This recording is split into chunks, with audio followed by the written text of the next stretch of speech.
sea vencido. It's good to be home. Now we need to end the illegal abduction of Kilmar Abrego Garcia and bring him home too.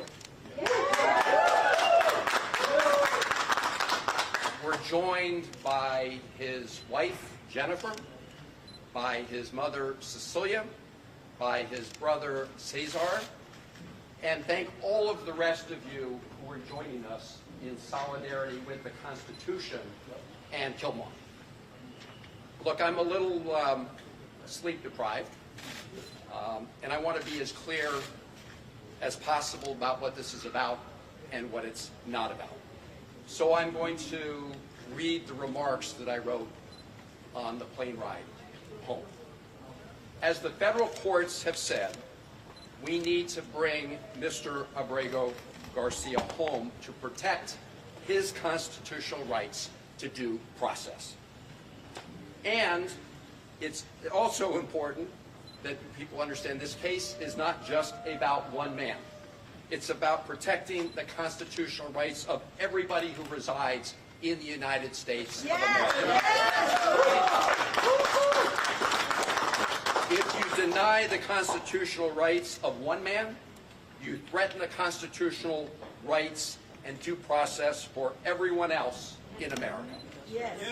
The Fourth Circuit put it very clearly in its strong opinion yesterday, and I quote, "It is difficult in some cases to get to the very heart of the matter, but in this case, it is not hard at all.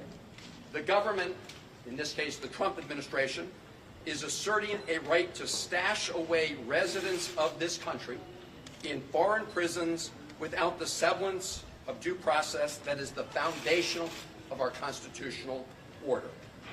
Further, it claims, in essence, that because it has rid itself of custody, that there is nothing that can be done. This should be shocking not only to judges, but to the intuitive sense of liberty that Americans far removed from the courthouses still hold dear." They summed up the issue at stake perfectly. And that's why the Supreme Court, in a 9-0 decision, ordered the Trump administration to facilitate the return of Mr. Abrego Garcia. Now, the Trump administration wants to flat out lie about what this case is about. They want to change the subject. They want to make it about something else. And they are flouting the orders from the Federal District Court, the Fourth Circuit Court, and the Supreme Court to facilitate his return. That's why I traveled to El Salvador, leaving here on Wednesday. And I want to express my gratitude to members of my family and members of my staff who agree that we all must be prepared to take risks because of the current risk to our Constitution itself. In addition to having a variety of discussions on bilateral issues between the United States and El Salvador, I had two main goals. One was to urge the government of El Salvador not to be complicit in the illegal abduction and detention of Mr. Abrego Garcia and to release him. I made that request directly to the Vice President of El Salvador. The President was out of country at the time, and I've previously reported on that conversation. My principal mission was to meet with Kilmar Abrego Garcia.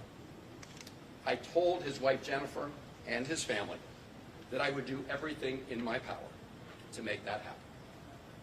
And last night, at about 6:40 p.m. El Salvador time, 8:45 p.m. here on the East Coast, I called Jennifer to tell her that I had met with Kilmar. And I told her what he said to me, which was first and foremost that he missed her and his family. And as he said that, you could see it here. That is.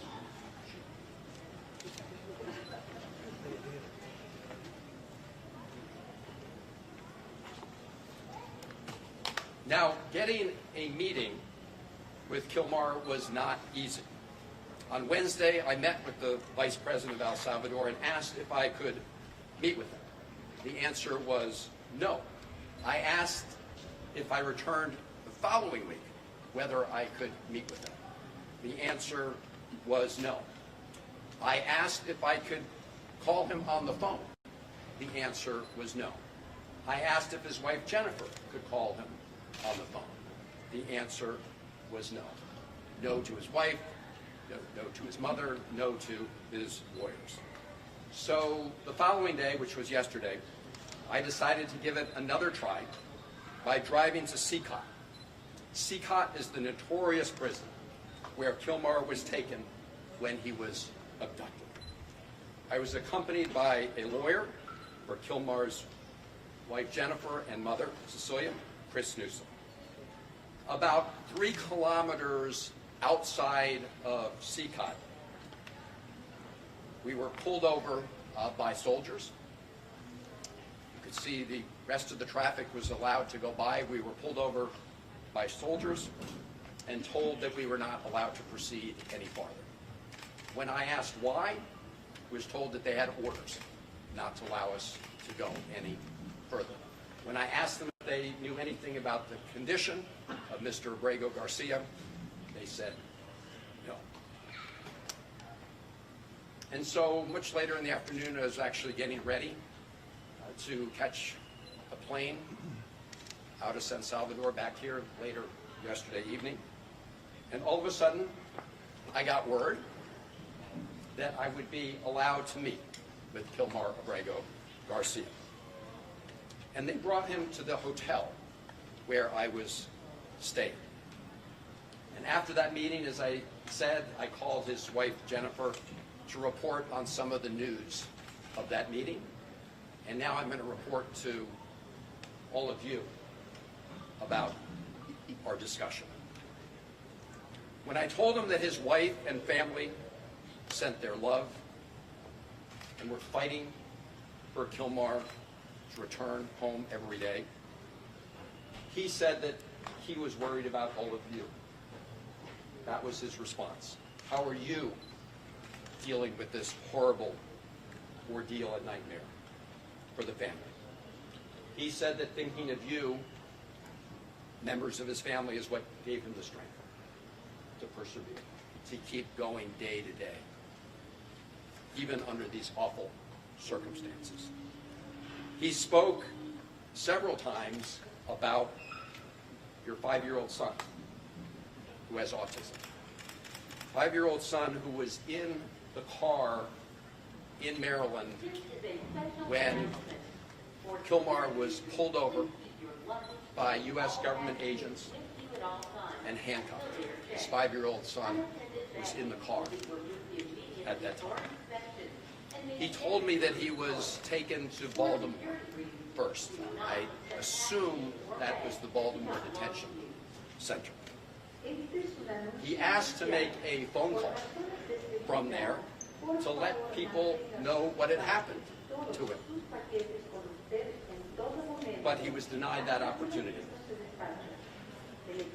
He said he was later taken with some others from Baltimore to a detention center in Texas.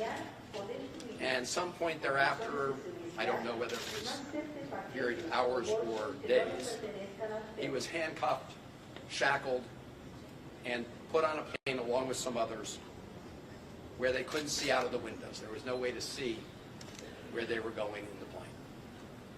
They didn't know for sure where they were going. They landed in El Salvador, and he was taken to Sikot prison. He was placed in a cell with, if I recall correctly, and don't hold me to it, of about 25 other prisoners at Sikot.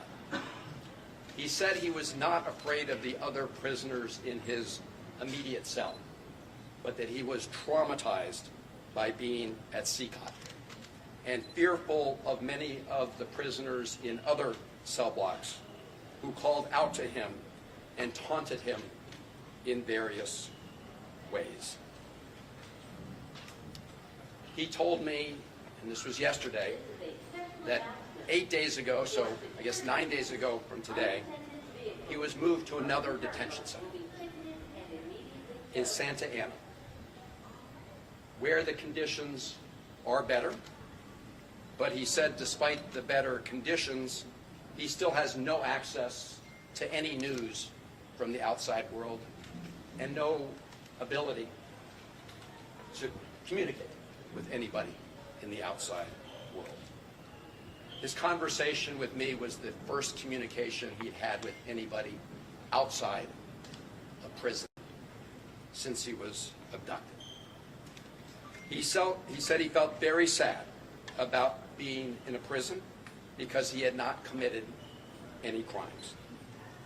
When I asked him what was the one thing he would ask for in addition to his freedom, he said he wanted to talk to his wife, Jo.